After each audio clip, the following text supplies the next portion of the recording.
एक दूसरे के जीवन को जैसे कमाई इकट्ठी करते हैं, ऐसे जीवन के क्रियाकलाप को कागज़ों के माध्यम से पुस्तक में बना करके हम लोग उसको एकत्र कर लेते हैं।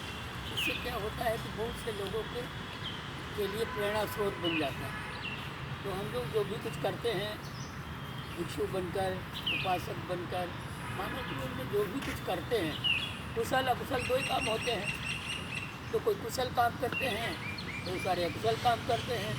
तो अकुशल कर्म करने से हमारा अपना सबका विकास के बजाय विनाश होता है। और जब हम कुशल कर्म करते हैं तो हम विकास की ओर जाते हैं। जो कुशल कर्म करता है उससे उसका विकास होता है, और जो अकुशल कर्म करता है उससे उसका विनाश होता है। तो कुशल अकुशल क्या है, सवाल इस बात का पैदा होता है। तो जब हमको बोध होता है तो बोध होने पर हमें पता लगता है क्या कुशल है क्या अकुशल है। कुशल अकुशल काया से करते हैं, मन से सोचते हैं और वाणी से बोलते हैं।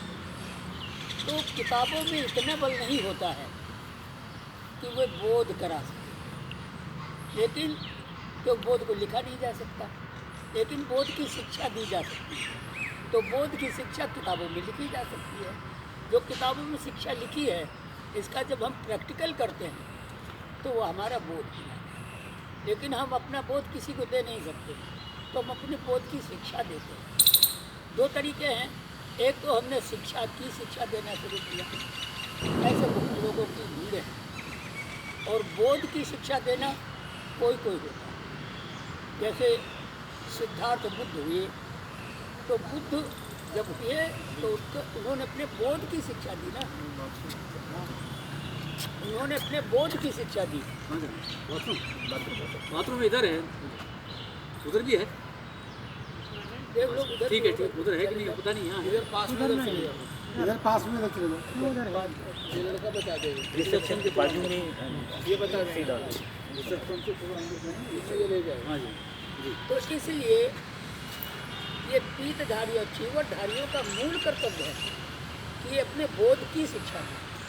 स्वखातो भगवता धम्म, तो स्वयं से अच्छा, जैसे सिद्धार्थ ने जो स्वयं जाना, जिसके कारण उन्हें बोध हुआ, बुद्ध कहलाए, तो उन्होंने अपने अनुभव की शिक्षा दी।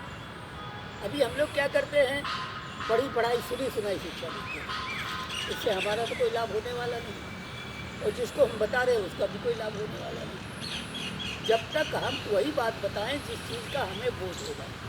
तो हमें बोध कहाँ से होगा, तो हमारी इंद्रियों के माध्यम से, जो हमारे सरायतन हैं, सरायतन के माध्यम से हम, हमारा स्वाख्यात होता है, स्वयं जानते हैं, स्वयं अनुभूति होती है, और फिर इसकी शिक्षा देते हैं।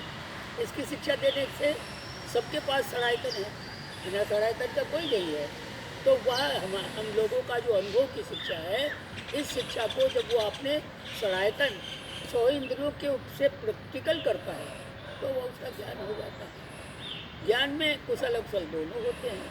और इससे एक और प्रसिद्धि है, जो प्रज्ञावान हो जाता है। तो प्रज्ञावान उसको कहते हैं जहाँ अकुशल समाप्त होता है, तो कुशल ही बचता है, वह प्रज्ञावान कहते हैं।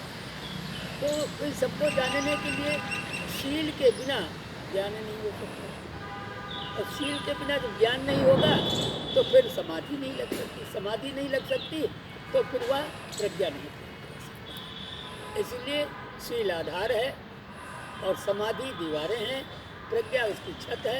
यह एक बहुत सुंदर भवन है जिसके सहारे हम आप सब लोग सुखपूर्वक जी सकते हैं और संसार को उस सुखपूर्वक जीने की शिक्षा दे सकते हैं।